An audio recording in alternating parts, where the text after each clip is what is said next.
Alors bonjour, merci Sylvie. Alors ça fait vraiment plaisir d'être ici ce matin pour parler d'un sujet qui est fort intéressant, puis moi je dirais en émergence, qui est les villes intelligentes.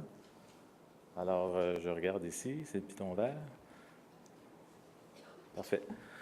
Alors pour commencer, ce que j'ai fait, c'est que j'ai pris quelques citations qui décrivent peut-être les changements qui sont à apporter, mais qui identifient également les éléments clés nécessaires dans l'implantation d'une ville intelligente.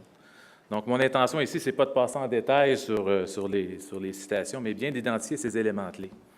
Puis par la suite, un peu comme le fait Jean-François, je vais aller chercher des initiatives où CJ a participé, puis qui démontrent la valeur et la nécessité de ces éléments clés-là dans le développement et l'implantation de solutions innovatrices. Alors, je vais commencer avec la première. Donc, la première citation nous vient de la Commission européenne, qui décrit bien que les villes intelligentes doivent adresser des enjeux publics et qui peut toucher plus qu'un secteur d'activité, évidemment par le biais des technologies de l'information, puis ça au moyen de multiples agences et partenaires. Donc, on voit bien ici le besoin de collaborer. On voit bien le besoin de collaborer avec différentes entités qui n'est pas nécessairement des secteurs qui sont desservis par les villes. Donc, la santé, l'énergie. Alors, il faut tenir compte de ça. La deuxième citation nous vient des objectifs du Livre blanc de l'Union des municipalités du Québec. Et ici, on souligne l'importance de placer le citoyen comme une préoccupation de la municipalité. On parle également de développement durable puis de participation citoyenne. Donc, on voit bien ici que la collaboration, elle est toute importante, mais c'est par là que le citoyen prend toute sa valeur. Donc, on parle également de développement durable, c'est-à-dire, ça signifie des développements qui sont réutilisables dans le futur. Alors, la troisième citation qui nous provient du docteur Shang Yai, qui est une consultante qui supporte l'Union européenne. Ici, elle mentionne la collaboration, mais qu'est-ce qui est intéressant, c'est qu'elle mentionne la co-création. Je viens de créer un mot, là, mais la co-création des nouveaux services par des citoyens.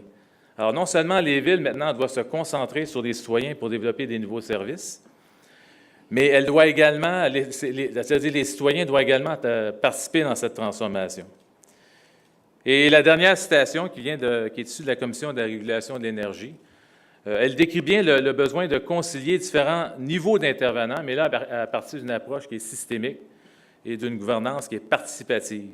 Donc, le message ici, c'est bien important, c'est de définir une gouvernance qui va favoriser le partage, qui va permettre de supporter l'ensemble des intervenants, des acteurs, des interactions, des technologies dans la livraison optimale des services ou des solutions. Et donc, quand on regarde l'ensemble des citations, là, ça démontre bien la dynamique qui doit s'établir entre les différentes composantes pour supporter les villes intelligentes. Alors, j'ai choisi d'illustrer cette dynamique-là par le modèle que je vais référer pour le reste de ma présentation. Donc, on se trouve à voir à gauche le gouvernement, les instances gouvernementales qui comprennent évidemment le municipal, mais le régional, le provincial avec tous les ministères qui sont concernés. On inclut ici le besoin de travailler comme partenaire en multi-agences et de se concentrer sur les citoyens pour ainsi développer des nouveaux services qui vont aider à résoudre les besoins et les enjeux du futur. Puis à droite, on se trouve à avoir les citoyens, qui sont importants. Les citoyens doivent s'approprier des technologies de l'information, des technologies numériques, pour être capables de mieux collaborer avec les villes puis de participer dans la transformation et au développement des nouveaux services. On se trouve à avoir ces nouveaux services-là, il y en a qui se retrouvent largement au centre du dessin, dans un environnement de coproduction où certains services qui étaient fournis par le gouvernement impliquent désormais la participation plus active des citoyens, donc la notion de collaboration. Évidemment, le tout doit être supporté par les technologies de l'information et de communication et par le support de données ouvertes et croisées. C'est ce qui est représenté au bas du modèle. Au-dessus de tout cela, on a une gouvernance qui est requise, qui favorise la participation, qui guide l'innovation, puis qui permet de définir les standards. Donc, en gros, on se trouve à avoir une approche ascendante à partir des citoyens, à partir des entreprises, à partir des technologies, qui essaient de trouver des solutions, puis de favoriser l'innovation. Puis d'autre part, on a une gouvernance qui est plus descendante, qui, elle, vient favoriser la réutilisation des nouveaux services par l'ensemble des acteurs ou des intervenants. Donc, pour illustrer cette dynamique, ce que je vais faire, c'est que je vais partager certains projets ou initiatives que CJ a participé, qui ont été faites principalement en Europe, et je vais quand même aussi partager les bénéfices qui ont été rencontrés. Donc, les deux premiers exemples s'inscrivent dans l'axe de la participation des citoyens. Donc, ça se trouve avec la petite bulle à droite, là. Puis c'est fait par le biais d'applications qui étaient utiles puis qui ont été supportées par des stratégies de motivation et d'appropriation.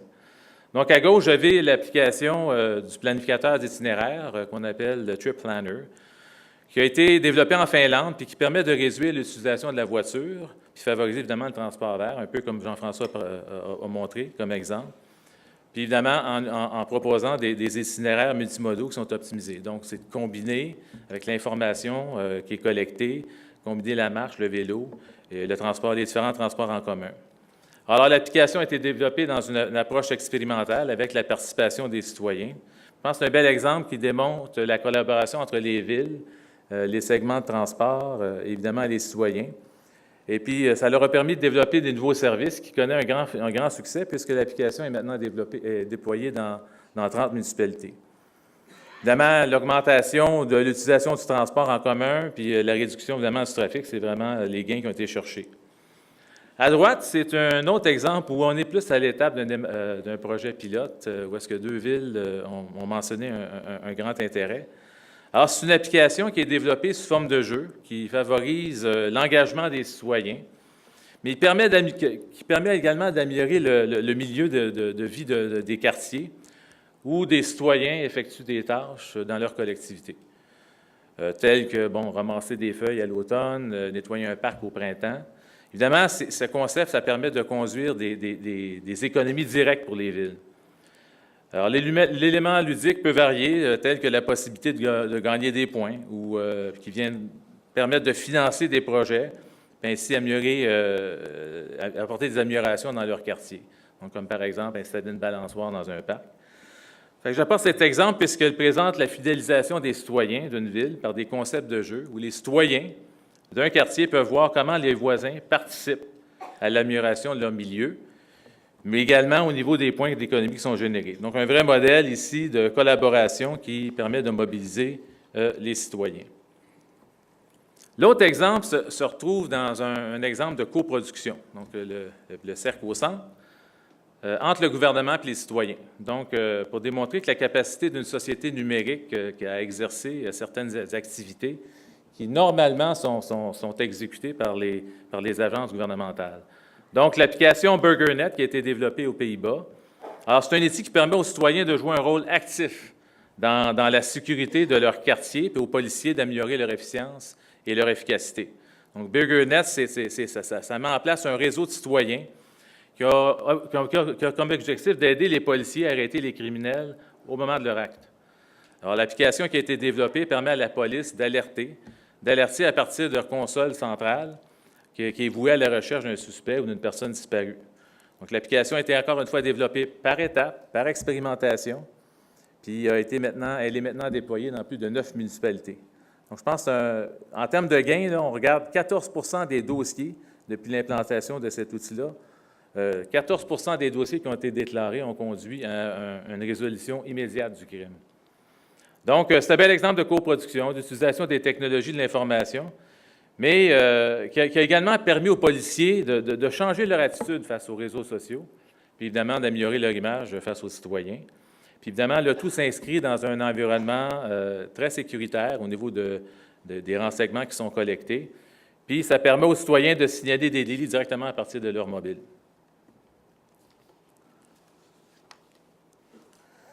C'est évident que les villes intelligentes reposent sur les technologies de l'information et de communication. Ici, on a un exemple d'infrastructure numérique qui utilise des technologies pour relier les objets et les personnes, ce qu'on appelle l'Internet des objets ou en anglais, le Internet of Things. Alors, CGE a développé pour la Deutsche Rail une application qui permet d'analyser le niveau d'achalandage dans les trains puis d'informer les passagers en temps réel pour améliorer leur expérience de transport et indirectement accroître leur mobilité. Donc, à partir d'une application mobile qui est très conviviale, les passagers peuvent voir l'achalandage des wagons au moyen de couleurs fort simples, le vert, le jaune, le rouge.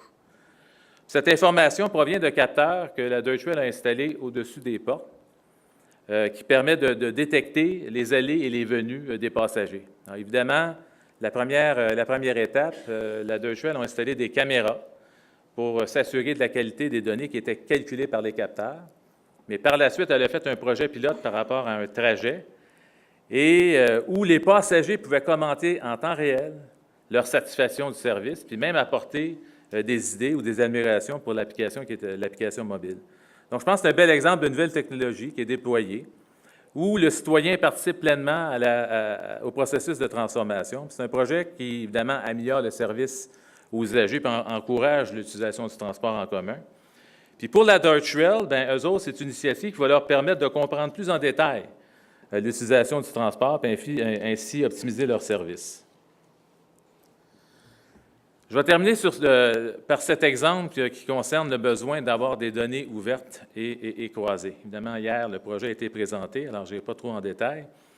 Mais afin de moderniser et de simplifier la relation entre le citoyen et le secteur public, le gouvernement français a mis en place une plateforme qui est ouverte, mais qui est également accessible par des applications innovatrices mobiles. Donc, le projet Étalab, qui a été présenté hier, mais ça permet aux citoyens de mieux suivre les actions du gouvernement et aux entrepreneurs, tels qu'ils étaient mentionnés, de développer de nouveaux services. Donc, la plateforme aussi favorise et supporte l'autonomie de chaque administration, ce qui est important. C'est un nouveau site aujourd'hui qui est toujours, c'est une initiative qui est toujours en mouvement. Je pense que c'est un bel exemple de développement durable, mais ça démontre également l'engagement du gouvernement face à la transparence. Donc, une plateforme qui est ouverte et qui offre toute sa flexibilité. Donc, en conclusion, quand on regarde l'approche des villes de demain, ça repose sur une feuille de route. Donc, les villes vont avoir une feuille de route, un roadmap bien aligné, qui est centré sur les citoyens et qui participent, eux, à la transformation des nouveaux services. Ça prend un plan de numérisation qui est intégré et qui est capable de supporter la connectivité et l'intégration des personnes, des lieux et des objets. Ça prend des espaces pour l'ouverture, ça prend des espaces pour la collaboration, par l'introduction de données ouvertes pour stimuler l'innovation. Ça prend des standards qui apportent la flexibilité et l'adaptabilité pour favoriser le partage, puis évidemment la réutilisation des services. Puis ça prend des projets, qu'on voit de plus en plus, des projets qui sont développés par étapes, des étapes qui sont réalisables, des étapes qui ramènent des résultats immédiats et qui sont mesurables. Le dernier point, bien, en fait, c'est la vision d'ensemble. Une vision qui doit nécessairement être alimentée par une politique gouvernementale, surtout à une époque de contraintes budgétaires. Donc, la possibilité d'avoir une économie numérique qui est fondée sur les technologies de l'information, avec la participation des citoyens, c'est mieux envisageable aujourd'hui qu'un investissement à long terme et qui peut être assorti de garanties de retour par étapes. Donc, le gouvernement, évidemment, est un acteur principal, tout désigné pour orchestrer une telle vision, qui est gouverné au niveau municipal, mais qui est capable de favoriser la communication et la collaboration équitable entre tous les partenaires. Je pense qu'un exemple d'initiative qui a été supporté par le gouvernement, c'est le projet mobilisateur Équation. Le projet qui vise à développer des nouvelles technologies dans le but de réduire les émissions de gaz à effet de serre et la consommation d'énergie. Je pense que c'est un projet qui marche. Nous, on est là-dedans, ça fonctionne, je peux vous le garantir. On a gagné beaucoup de nouveaux projets, puis c'est des projets qui sont gagnés pour le Québec. Alors, la technologie développée au sein des projets sert également d'assise sur laquelle on peut bâtir l'économie numérique interconnectée de demain. Donc, permettez-moi de terminer par une citation de Microsoft qui dit qu'avec les contraintes budgétaires, l'enjeu n'est pas de faire plus avec moins, mais d'élargir les conversations sur les villes intelligentes pour faire du nouveau avec moins, et ainsi offrir des possibilités économiques et sociales aux citoyens. Merci.